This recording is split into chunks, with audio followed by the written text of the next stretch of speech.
Ya te he dicho que te has equivocado. Estos sitios sagrados y eran oráculos.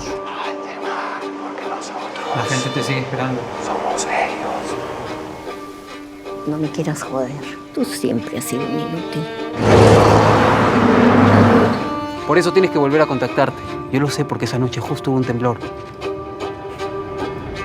Tú dijiste que iba a temblar y tembló.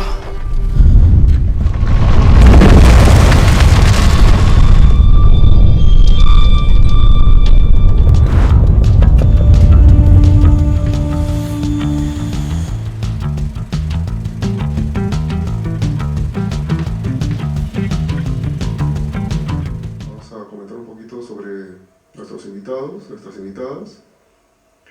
Marité Ugaz, luego de graduarse de Comunicaciones en la Universidad de Lima, se une a la primera generación de la Escuela Internacional de Cine y Televisión de Cuba. Sus largometrajes El chico que miente y la codirección de A la medianoche y media han recibido prestigiosos premios. Como guionista, editora y productora destaca su labor en el largometraje Pelo Malo, dirigido por Mariana Rondón. Precisamente, Mariana es nuestra segunda invitada. Ella estudió en París, cine de animación y videoarte con William Wegman. Fue integrante de la primera generación, también de la primera generación de la Escuela Internacional de Cine y Televisión de Cuba. Funda la empresa Sudaca Films con Marité Ugaz y codirige la exitosa A la medianoche y media. Además de estar al frente de los largometrajes postales de Leningrado, ganador de 23 premios internacionales, y Pelo Malo. Fue productora de El chico que miente, dirigido por Marité Ugaz, estrenado en el Festival Internacional de Cine de Berlín de 2011, y participó como productora en la película que acabamos de ver, Contactado. Bienvenidas a la Biblioteca Nacional del Perú, al Cineforum. Sí. Una segunda oportunidad este año, y bueno, una tercera, porque ya en el Cineforum virtual estuvieron con justo El chico que miente. Sí. Bueno, si hay preguntas del público, por favor levanten la mano para que podamos escucharlos. Adelante, por favor, empezamos con las preguntas del público. Gracias por haber venido, gracias por estar aquí y pues estamos muy contentas de volver a estar en este espacio tan acogedor, tan cálido. Tú estás de verano ahí, es cálido, es verdad. Así que aquí vamos a estar un rato con ustedes. Adelante.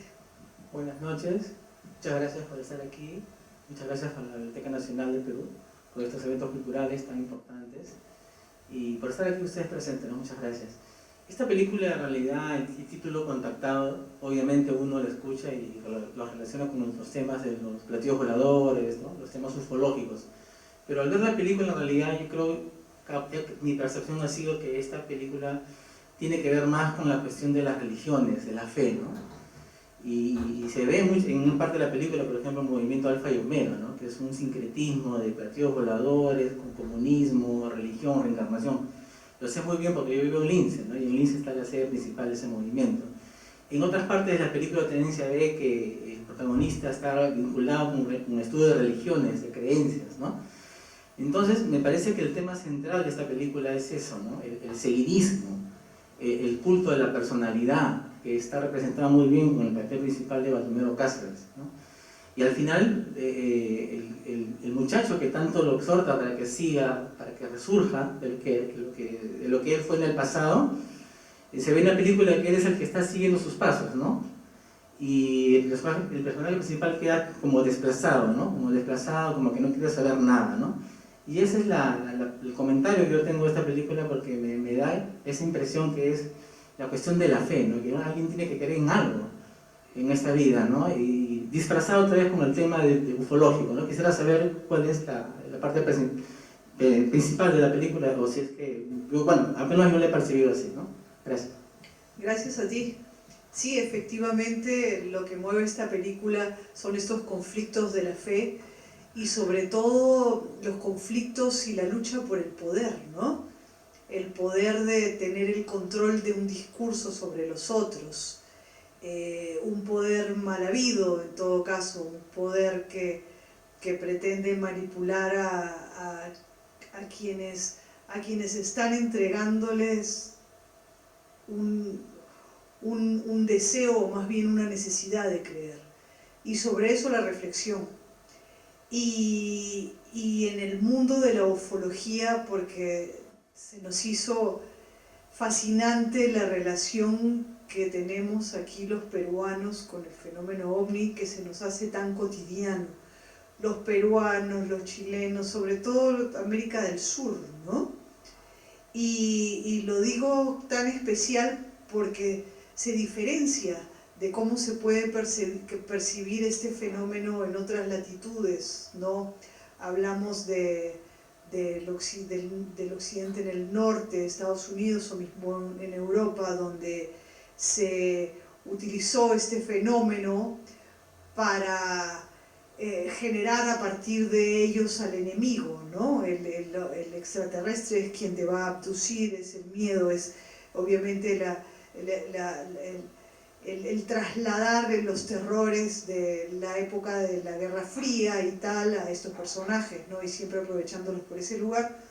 Mientras en América Latina ese fenómeno convive con las poblaciones desde una simbología que los mezcla inclusive con mitos, leyendas ancestrales, tradiciones cotidianas. No solamente son extraterrestres, son duendes, son toda esta simbología con la que cohabitamos, ¿no? Y en algunos lugares mucho más que en las ciudades, más que en la urbe.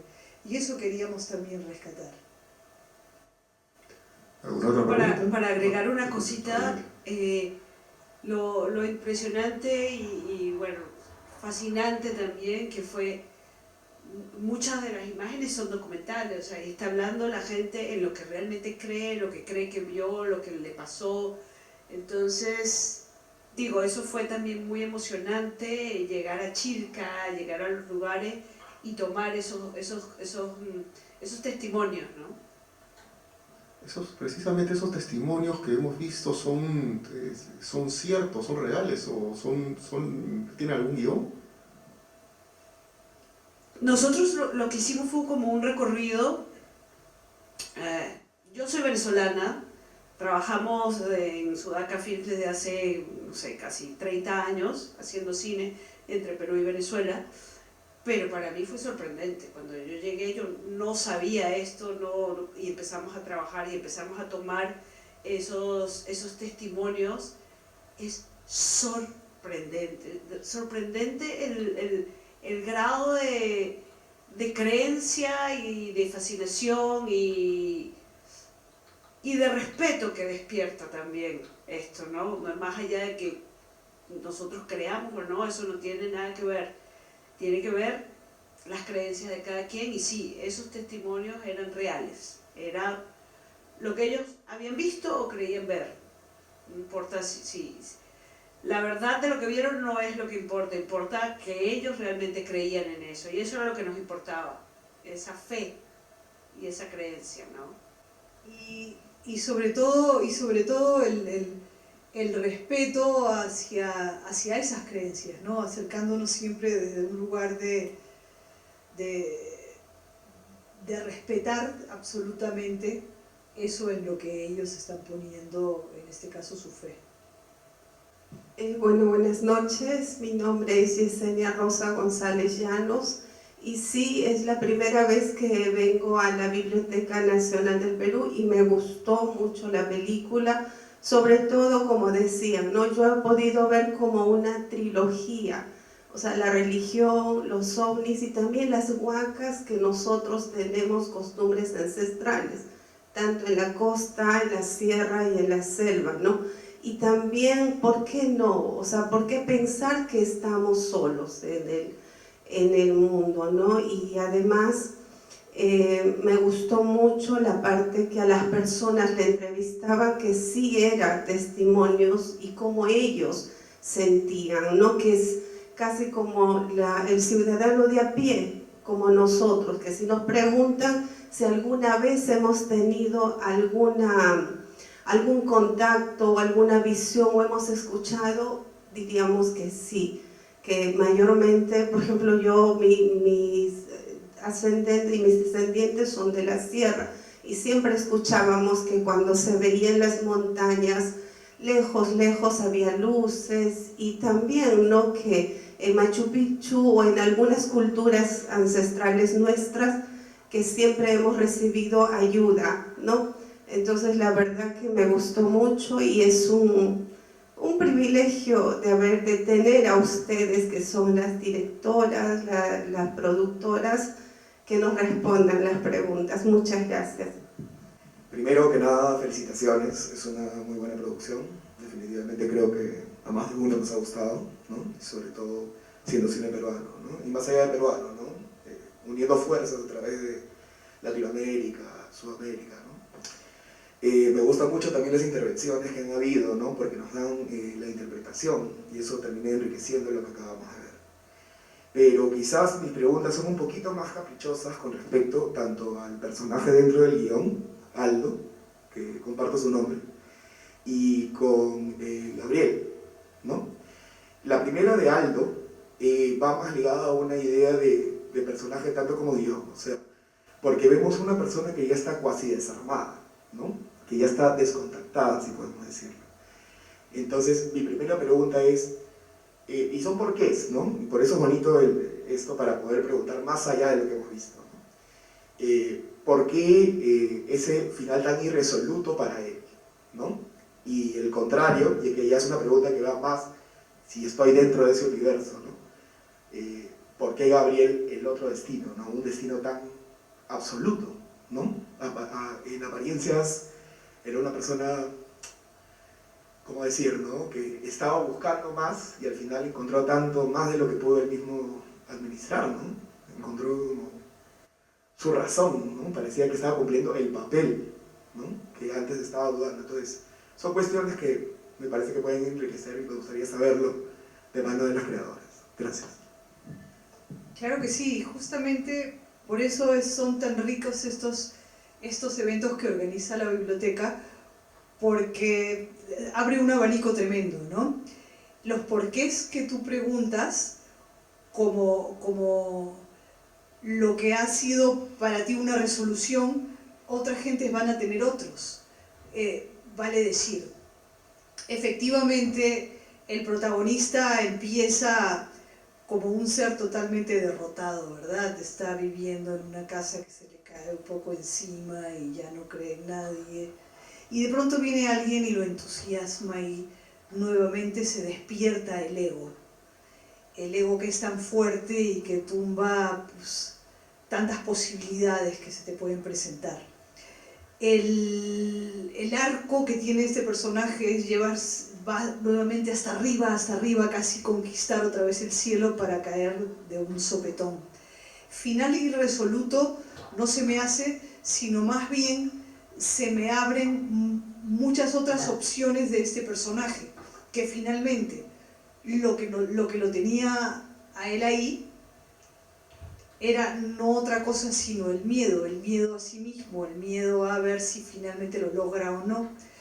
O algo más simple, el miedo a los temblores o a que efectivamente él tuviese o ese poder que tanto deseó realmente fuese su ruina.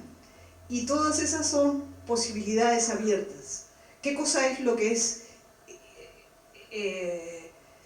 definitivo? Y es que el jovencito le arrebata lo poco con el que él había soñado. Y se lo arrebata porque se va a encumbrar o porque va a llevar eso a un extremo que va a ser mucho más aterrador que lo que podíamos, ¿no? Nuevamente el ego y la ambición. Entonces se abren un montón de puertas.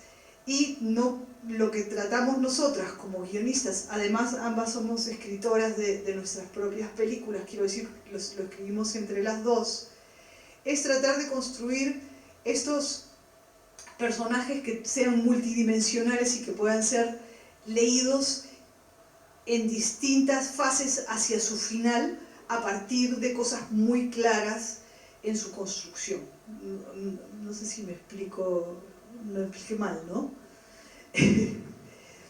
Que los caminos estén abiertos sobre un personaje que se ha construido de una manera hasta casi esquemática. ¿Está mejor? No, había una cosa que nos gustaba y era la idea de que cuando contamos a Gabriel, de alguna manera podemos entender cuál fue el pasado de Aldo, ¿no? De cómo esa vanidad y esa ambición de poder ¡fua!, se sube y monta. Ojo, y esto se sube en una religión, se sube en una familia, se sube en un partido político, se sube en cualquier ámbito de la vida. O sea, esa debilidad del ser humano está ahí. ¿Qué pasa? Que si diriges un partido político, o diriges a un grupo humano, o una iglesia, o unos creyentes, empiezas a abusar de ellos. Empiezas a... eso es lo que llaman el populismo, ¿no? El mesianismo. Empiezas a tener a quién gobernar, a quién dirigir y de quién abusar, ¿no? Y es hablar de eso, que además en estos tiempos del mundo está muy en la palestra, ¿no? Está ahí, día a día. Hay algo para señalar también al respecto sobre este proceso de suplantación del personaje de Miguel Dávalos hacia Baldomero Cáceres, ¿no? Y es el detalle de la ropa, ¿no? Originalmente encontramos a Gabriel, que está bien vestido, me refiero a una vestimenta bien pulcra, bien con la camisa adentro, ¿no? Y finalmente ya se desinhibe, ya empieza a suplantarlo desde su manera de vestir. ¿Es correcta esta apreciación? Sí, él empieza a vivir el arco del otro, ¿no? Sí. Ellos empiezan a ir uno hacia un lado y otro hacia el lado opuesto, ¿no? A derrumbarse. Perfecto. Seguimos con la siguiente pregunta, por favor. Hola, buenas noches. Primero decirles que soy una gran admiradora de ustedes dos por Pelo Malo y la considero en mi top de películas sudamericanas. Le tengo mucho cariño. Y la pregunta es para Marité. ¿Cuánto tiempo te demoró en editar la película? Porque sé que fuiste la editora. ¿Y cómo fue tu proceso para esta película, Contactado? A ver, normalmente edito nuestras propias películas. Siempre lo hago. Y para eso pido esa excepción a la producción, que normalmente somos nosotras también, tomarme el tiempo que se requiera. Me llevo unos 3 meses hasta encontrar el primer shape, la primera estructura. Y de ahí ya es 1 mes o 1 mes y medio para tener el corte final. Porque si bien trabajamos con unos guiones bastante rígidos, hay muchas cosas que se van escribiendo en la puesta en escena y el resultado final y el redondeo se va a encontrar... A ver, si bien el ritmo ya está impreso en la puesta en escena, se le encuentran mucho más vueltas y sobre todo de estructura a la hora de la edición. Por eso es que me tomo ese tiempo y porque además es el momento que menos cuesta, donde puedo darme ese lujo, ¿no? Porque estoy encerrada ahora con los equipos que hay. Antes editábamos en moviolas, que eran unas cosas mucho más complicadas, ahora editamos en nuestra propia laptop, ¿no? Y a partir de ahí extiendo ese tiempo y esa reflexión. Para mí es el momento más adorado de todo el proceso de hacer una película, estar en soledad, en confrontación con el resultado que tuviste en la puesta en escena y darle la redondez. No trabajo sola, trabajo con la editora de sonido, la diseñadora de sonido y con quien va a hacer la música. En esta película fue Pauchi Sasaki, en Pelo Malo fue Camilo Freudeval, en la que estamos preparando ahorita vuelve a ser Pauchi Sasaki. Entonces es un trabajo que de mucha complicidad con los otros artistas. Adelante con la siguiente pregunta, por favor. Muchas gracias. Muy buenas noches. Ante todo, wow, linda la película. Gracias. Muy interesante. Una consulta, bueno, más que todo quería saber cómo interpretaba, porque la primera secuencia que vimos del personaje en el mar Yo intuyo que, bueno, parte del mar es un personaje más en esta película, y la última secuencia, que con todos los personajes y, bueno, personajes ya en el quiebre, estando en el mar, para ustedes el personaje principal y el mar tenían una relación en común, porque ya muchas de los planos que estaba brindando salía el mar como parte de él. También la casa también lo sentía como un personaje para él mismo. No sé cómo podría, bueno, para mí como espectador, el personaje era para el mar su complemento, pero para él la casa era, bueno, algo que lo decaía como persona. No sé si esta secuencia del comienzo y al principio era para ustedes el término del arco del personaje con el mar. Estoy contando la historia de un chico de clase media venido a menos de la ciudad de Lima, que vive muy cerca al mar, ¿no? Ese es su contexto inmediato, que tiene que ver también mucho con esta reflexión que hago sobre la ciudad de Lima, donde efectivamente estoy hablando del aquí y ahora, ¿no? Este chico tuvo su éxito en el cambio del milenio, fines de los 90, una época donde la crisis económica peruana se agudizó bastante y donde de alguna manera muy clara la clase media se fue a pique, ¿no? Esa es una reflexión también a ese nivel donde estas grandes casas que todavía se ven que se agarran de dos palitos, ¿no? Pero que mantienen algún prestigio de lo que fue. Eso por un lado, ese es su contexto, ¿no? Se queda con ese cascarón que se lo quieren tumbar, ha engañado a la madre y la ha metido en otro lado, la madre cree que va a recuperar la casa en cualquier momento y él lo que hace es rentarla por habitaciones, ¿no? Que es algo muy común ahorita con las migraciones que hubo y que van a seguir mientras todo nuestro alrededor siga por ese camino. En fin, ese es como el contexto. Él vive cerca al mar. Ahora, luego, ese ha sido su deporte o su hobby, o mucho de lo que sucede con la gente que vive cerca al mar en Lima, ¿no? Las olas maravillosas. ¿Por qué se empieza con esa secuencia? Es un tipo que está viviendo lo que siempre deseó, su deporte favorito, donde se siente unido con la naturaleza y no puede coger ni una sola ola. O sea, es como también, nuevamente, ya es alguien que ni las olas lo acogen, ¿no? Es como la derrota y el tipo aún así insiste e insiste, y si te acercas a algún mar peruano te vas a encontrar con esas imágenes. No es fácil coger las olas en Perú, en Lima, son bravas, ¿no? Y el pro, nuevamente, pro. Por otro lado, conforme vas viendo los videos de lo que él fue en su época de gloria, siempre estuvo relacionado con el mar, porque es lo que sucede en Lima con la creencia ufológica, ¿no? Sobre todo si usamos a Chilca de referencia. En Chilca lo que se cuenta es que la base está frente a las costas y de donde salen los hermanos mayores, como los llaman, es del fondo del mar, ¿no? Entonces es el mar por todas esas lecturas, ¿no? Y ese mar imbatible que finalmente no lo logra dominar. También podríamos hablar de otras películas de ustedes que también tienen al mar como ambientación, ¿no? El chico que miente también tenemos al mar presente en casi toda la película, ¿no? Y la verdad. Nací frente al mar.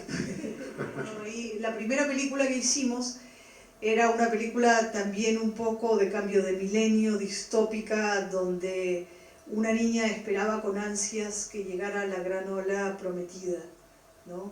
En fin, esa es a la 00:30, la primera que hicimos y que filmamos también, una parte en Venezuela, otra parte en La Punta, en el Callao. Fue nuestra primera película, el protagonista fue Salvador del Solar, que fue su primera película también. Fue muy divertida. Y El chico que miente, pues es un recorrido, es un road movie por una costa caribeña. sí, sí hay una cosa con el mar. Hay una constante por ahí. Tenemos otra pregunta, por favor. Sí, buenas noches. Gracias por la oportunidad. Bien, tengo una duda, no sé, una curiosidad. Ustedes son artistas, creadoras, ¿no? Tienen esa capacidad de crear, de expresar. Y la pregunta que tengo es ¿cuál es la fuente de inspiración? ¿De dónde nacen esas ideas? ¿Qué las ha inspirado, por ejemplo, a producir una película con este tema? ¿Cómo han pergeneado para culminarla, para crearla? Tanto esta como las otras que tienen, ¿no? Y cuáles son las estrategias que tienen precisamente para producir y crear. Normalmente son obsesiones y el secreto es cómo poder hilvanarlas y sentir que de eso puede salir una historia que además pueda tener un interés para los demás, ¿no? Creo que ese es como un poco el punto de partida. El de esta película puede haber sido, como estábamos hablando hace un momentito, la fascinación por el mar. Por otro lado, hablar de mi ciudad y lo que siento en dónde ha decaído. Por otro lado, la visión que tengo en este momento del mundo y el peligro de los populismos, el terror hacia quienes creen que detentan un poder y manipulan con eso, hacen falsas promesas. Sobre eso quería reflexionar también. Entonces como que va juntando y entonces encuentras un hilo. El hilo puede ser, en este caso, hablar sobre los marcianos, que es atractivo. Ok, pero entonces vamos a buscar personajes. Puedo haber elegido personajes femeninos, pero decidí por masculinos, porque estaba contando una historia de ida y vuelta que tenía que tener un ancla, y hubo muchos predicadores de extraterrestres en Perú en el cambio de milenio. Entonces traté de agarrarme de Entonces como que vas agarrando ideitas y eso termina construyendo algo más sólido hasta que finalmente tienes una estructura narrativa que podría funcionar. Y ahí ya comienzas a pensar en la película. ¿No? Es un poco así, disparadores, son obsesiones. Bueno, creo que es una pregunta súper difícil y súper bonita, porque nada más complejo. O sea, uno cree, uno tiene sensaciones y a veces dice, wow, todo esto que estaba pensando, cuajó. Y es como que estás todo el tiempo pensando en eso y tienes que trabajar muchísimo para que esas cosas, como si la película estuviera armada en algún lugar y de repente te llega. Pero te va llegando por pedacitos y tienes que ir barajando ahí a ver dónde pegan las piezas. De hecho, esta vez es una de las pocas películas peruanas que tratan el tema extraterrestre. Creo que son contadas con la mano, con los dedos de una mano, y que tienen precisamente lugar en Chilca. Es otra novedad, ¿no? Por favor, la siguiente pregunta. Sí, bueno, buenas noches. Muy interesante la película. Ha sido una gran oportunidad estar aquí para poder verla y ahora conversar con ustedes. Yo soy alumno de Rosa María Oliar, entonces ella nos motivaba a ir a ver la película, pero por diferentes motivos no pude hacerlo, así que estoy feliz de haber estado aquí. Tal como mencionaba hace un ratito, el tema de tratar ese tema de los extraterrestres, ¿no? Yo hace unos días estuve en Chilca, entonces como que tenía un poco fresco algunos lugares que veo en la película, pero tanto es así que no se aborda como que ese tema tan de fondo, ¿no? Sino, como decían, más que todo un poquito más de afuera para poder conocer a los personajes, independientemente de si uno cree o no en las cosas que hemos visto. Y también esta conexión que hacían entre las huacas y la ciudad. Habían planos en los que veíamos las huacas rodeada de edificios, ¿no? Incluso el personaje dice, desde aquí antes se veía el mar. Entonces, esto que aún prevalece, las huacas entre las ciudades, que creo que no se ve mucho en otros países, o no, acá en Lima al menos, es así. Por ejemplo, yo estudio en la Católica, nosotros nos atraviesa una huaca, y estamos cerca de muchas huacas, ¿no? Y es un tema que a mí me llama la atención, este tema de la misticidad, ¿no? Y quería preguntarles, más que todo con el tema de logística, ¿cómo fue el proceso o si tuvieron que pedir algún permiso para rodar dentro de las huacas y dentro de estos espacios también en Chilca, ¿no? Absolutamente. Con el Ministerio de Cultura, y teníamos un arqueólogo al lado que vigilaba, nos advertía, afortunadamente también, dónde podíamos pisar, dónde no podíamos pisar.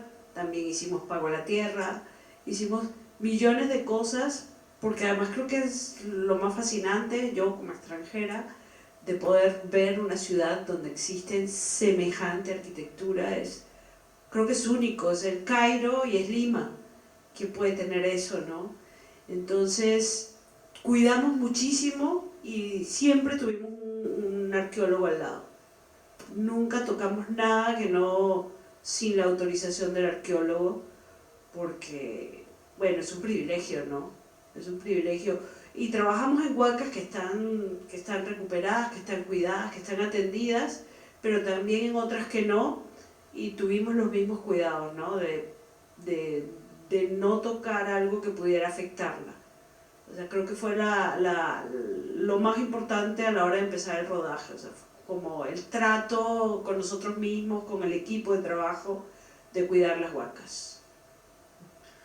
De hecho, en el proceso de exhibición alternativa que tuvieron, también estuvieron en las huacas, en Mateo Salado, fue uno de los espacios de proyección, ¿no es cierto? Sí, filmamos en la Huaca Mateo Salado y proyectamos en la Huaca Mateo Salado. Y en el estreno que hubo en Nueva York de la película, que fue un estreno en las calles por la pandemia, fue fascinante ver la sorpresa de la gente de ver esta ciudad, ¿no? Era impresionante. Adelante, por favor. Hola, ¿qué tal? Buenas noches. Primero que nada, felicitaciones por la película, estuvo muy buena. Tengo dos preguntas. La primera va para usted, Mariana. Quisiera saber si hay, o cómo en Venezuela se da todo este tema de la ufología. Si hay lugares así como Chilca, en los cuales se habla mucho el tema de los ovnis, UFOs, todo lo relacionado a la ufología. Y la segunda va para las dos en general. Justo Marité hace un momento mencionó el tema de la construcción del personaje.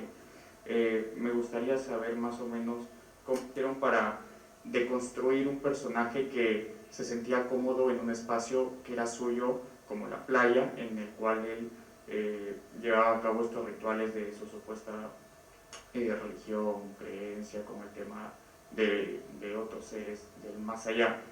Y nada, eso. No, en Venezuela tenemos suficiente con los terrestres. Ya sabrán, ya han llegado noticias por el mundo de lo que nos pasa con los terrestres, así que con los terrícolas, sí. Mentira, este era un chiste, pero que no es chiste, que es verdad. No, pero sí hay una zona, en la zona de la selva, donde sí se habla de regiones donde podrían aterrizar o no, pero no. Lo que pasa aquí es de otro mundo y por eso la sorpresa. No, nada que se parezca. O sea, cuando comentamos el tema en Venezuela, te dicen ¿qué? Está demasiado lejos de nuestro imaginario. Lo que pasa aquí es, de verdad, es otra cosa y es fascinante. Es más, lo que siempre decimos es que si es que el Ministerio de Turismo se pusiera pilas con el tema ufológico, sacaría mucho dinero. Es impresionante. Chile lo está haciendo que no tiene ni la mitad de los eventos que se producen acá y les va magnífico. Así que tenemos un potencial que hay que aprovechar. Y que es bien, que es noble, que es bonito tener a los creyentes cerca, se la pasan bien. Siguiente pregunta, por favor. Buenas noches. Ante todo, felicitaciones por la película, me ha gustado y y agradecimiento también porque hacer el séptimo arte en el país es muy difícil y no hay nada que envidiar también a otros países, ¿no? Y es bueno que sigan produciendo, es más, sigan produciendo. Hay talento, tanto en los directores como en los actores. Una curiosidad, para hacer esta película, por ejemplo, yo la he visto y lo primero que se me vino a la mente fue Sixto Paz, ¿no? Una persona que conoce mucho de este tema, por ahí Anthony Choi, ¿no? Pero mi curiosidad es esa, ¿no? Si han recurrido a este personaje a consultarle, o por lo menos han leído bueno, tiene obra, ¿no? Ha escrito bastante sobre ufología en el país. Y otra segunda curiosidad, sobre el personaje, porque hay una actriz que hace de venezolana, ¿no? Ese personaje ha sido puesto adrede, yo creo que sí, ¿no? Pero no sé, o sea, mi curiosidad es eso y que tiene que ver bastante con la coyuntura, ¿no? Porque incluso hay una parte donde ella enfática y dice, si yo allá no regreses, ¿no? Entonces, y también yo capté ese mensaje, ¿no? O sea, esa es mi consulta. Gracias. Gracias a usted. Sí, efectivamente estamos hablando de la coyuntura actual y de cómo los venezolanos están tratando de resolver en algo que les ha sucedido que no se lo esperaba nadie, en fin. Sí, habla de la coyuntura actual. Y para hacer esta película tuvimos un trabajo largo documental, ¿no? Estudiando a todos quienes tanto habían formado cultos, como el caso de los Ramas, o que escribían sobre el tema, o sobre los lugares. Visitamos muchísimos lugares, ¿no? Como Chilca, en Cusco hay muchísimos, está la laguna de Huaypo, tantos sitios donde pasamos, y nos quedamos con los lugares de Lima porque íbamos a filmar en la costa y con la relación del mar, como le decía al joven hace un rato. Pero hay infinitos y sí se hizo una investigación para luego poder hacer esta ficción, ¿no? La película es una ficción absoluta, construida a partir de lo que pudimos recolectar de esa investigación previa. Buenas noches, felicitaciones de nuevo, y mi pregunta iba más relacionada a lo que dijo acerca de las obsesiones, porque creo que me identifico a veces con ciertos temas sociales que me llaman mucho la atención, y a veces tengo muy buenas ideas quizás, o pensamientos, pero no sé a dónde llevarlos. Mi pregunta iba más por ello, ¿no? Ustedes, como mencionaron por ahí, crean, producen, y el arte permite hacer lo que estamos haciendo ahorita, que es conversar, reflexionar. Me parece tan importante, pero la pregunta iba más, ¿cómo hacer que estas obsesiones o estos pensamientos que, si bien pueden generar lo que estamos haciendo, qué es lo que debo hacer? Escribir, ¿qué recomiendan? Porque a veces yo sinceramente no sé qué hacer y digo, ¿en algún momento podré hacer algo? Pues yo siempre recomiendo escribir todo lo que se te pase por la cabeza. Y si finalmente tú eres tu única lectora, igual va a estar bien. Igual va a estar bien porque te vas a nutrir de las ideas que tuviste hace no sé cuántos años y las lees después. Creo que es importante, y si eso luego va a cobrar vida en, qué sé yo, una tesis, una charla, una pintura, una película, un poema. No sabemos su destino, pero las primeras impresiones siempre es bueno conservarlas escritas, tener una libretita. ¿Tú qué dices? Que además uno se sorprende mucho porque una cosa es que lo pienses, otra es que trates de aterrizarlo en lo escrito, que al principio puede ser terrible, pero, o sea, te da sorpresas con lo que dices, no, pero esto no sirvió de nada, y sin embargo le das y va a cambiar. Y nada, el poder hacer, de repente es un taller de escritura y te vas a conseguir con otros y te vas a sorprender, un taller de guiones, hay infinidad de mundos, infinidad de posibilidades, hay muchísimos talleres. Creo que el guión es una de las cosas que más se estudia en el mundo. Adelante, la siguiente pregunta. Hola, ¿qué tal? Buenas noches. Yo les abrí la puerta hace un rato. Mi pregunta va más allá, o bueno, tiene que ver mucho con el tema relación director-actor, ¿no? Este es un tema controversial, ¿no? Como han dicho, hay muy pocas películas peruanas que tienen el tema de extraterrestres, ufología, creencias, fe, ¿no? Por sobre todo eso, ¿no? Porque hay mucha diferencia entre las creencias, hay mucha tendencia a juzgar las creencias de los demás, entonces hay que tomar estos temas con pinzas. Entonces mi pregunta era, ¿qué tan fácil fue dirigir una película así, ¿no? Con este tema que finalmente tiene que ser entendido por todos de una manera lineal, ¿no? De una manera que se entienda de que no hay, no lo sé, creencias mejores que otras, o la tendencia o querer llevar este tema más allá de no sé, o sea, el tema es populismo y todo, pero no están juzgando, no están, simplemente están contando una historia real, ¿no? ¿Qué tan difícil fue hacer eso? Porque muchas veces se puede malinterpretar y hay que tomar las cosas como estas bien como que con pinzas para que pueda ser entendido de la manera que ha sido entendido, creo que por todos acá, ¿no? Nuevamente creo que el secreto está en las primeras escrituras que conforman el guión. Tener un buen guión y que sea lo suficientemente bueno, que puedas transmitir, que puedas utilizar como herramienta de trabajo con los actores, que tienen que además volverse tus cómplices. Creo que el secreto está en eso, en un buen guión, en un buen tratamiento bien escrito que te da la seguridad que al plasmarlo vas a tener el control. Siento que es eso. ¿Tú qué crees? No, me gustó mucho la expresión que usaste, sin juzgar. Por supuesto que cada una de nosotras cuando escribimos tenemos ideas sobre los temas que estamos tocando y podríamos hacer de eso un panfleto y decir no al populismo, no a los marcianos, no a los líderes que engañan al pueblo. Podríamos decir eso, pero eso no se trata de lo que nosotros hacemos, eso es propaganda. Entonces, ¿cómo hacer para que dejar un espacio abierto donde circulen nuestras ideas, pero que se encuentren con las del otro?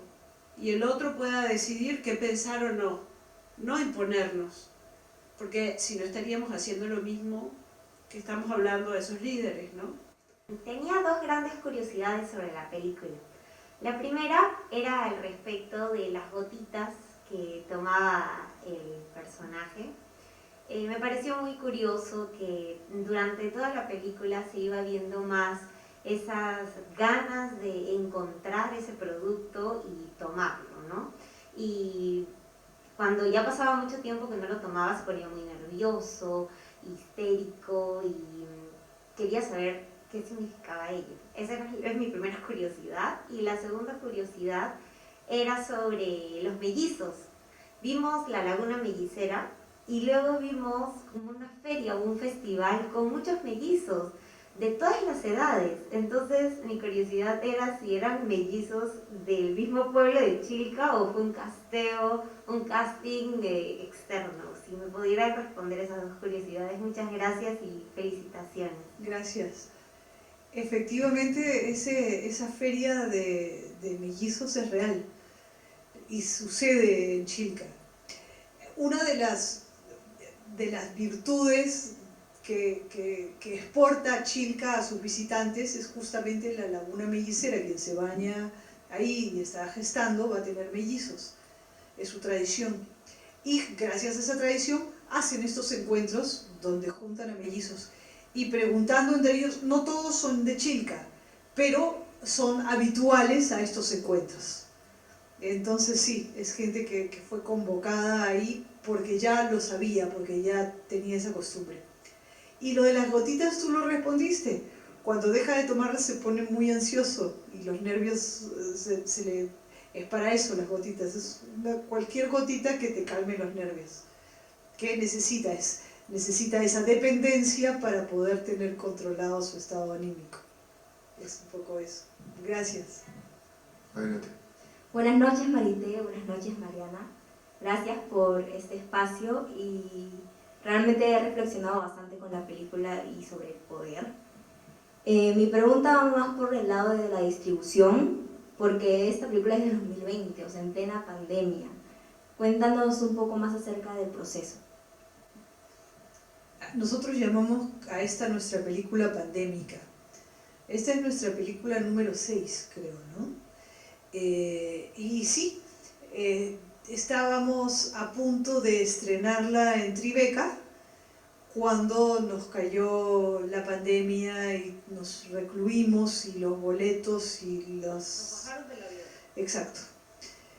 Entonces la película ha estado en un congelador por un poco más de un año porque sí decidimos de una manera drástica y nuevamente obsesiva no mostrarla de manera virtual. La película fue hecha en este formato y queríamos que se viera así de grande para que se disfrutara no solo la imagen, sino la banda sonora, la música y el espacio oscuro y este ritual que ojalá nunca perdamos. Y por eso la mantuvimos sin que se viera hasta... Claro, al principio pensábamos que iban a ser 15 días, luego 3 meses, y ya sabemos cuál fue el resultado. Entonces, no, a nivel de festivales no se ha movido mucho como las otras. Qué sé yo, las otras han tenido cada una de ellas como 2 años seguidos mostrándose por todo el mundo y luego exhibiéndose. En este caso, las exhibiciones, las distribuciones en los países, al igual que en Perú, se redujeron, ¿no?, los aforos y tal. Entonces, esta película ha tenido un tipo de distribución alternativa, distinta. Y se ha visto al inicio, aquí en Perú, la decidimos mostrar apenas hubo un poquito de posibilidad de aforo, no en las salas, porque las salas se tardaron mucho en abrir, sino que las presentamos en espacios públicos, además de manera gratuita. Recibimos un apoyo del Ministerio de Cultura y la mostramos gratis a todo el mundo y regalábamos canchita además, muestras todo.